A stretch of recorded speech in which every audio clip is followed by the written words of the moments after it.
SIR और दूसरे मसाइल को लेकर लोकसभा में आज फिर अपोजिशन का एहतजाज। कार्रवाई दोपहर 2 बजे तक के लिए मुलतवी।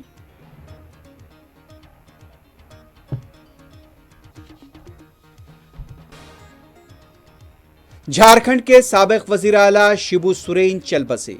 राज्यसभा और मुख्तलिफ सियासी जमातों का खराज।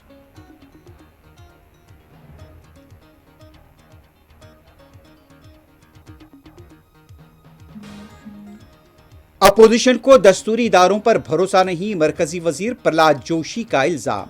एसआईआर एक संगीन मसला, हुकूमत को मुआवजे के लिए राजी होना चाहिए, प्रियंका गांधी का रद्देमल।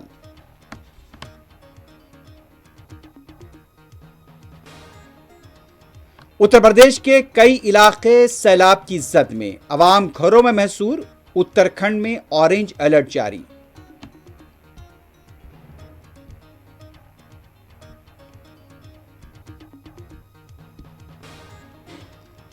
तेलंगाना काबीना का आज इजलास। कालेश्वरम रिपोर्ट को पेश किया जाएगा। वजीर आबपाशी उत्तम कुमार रेड्डी देंगे प्रेजेंटेशन।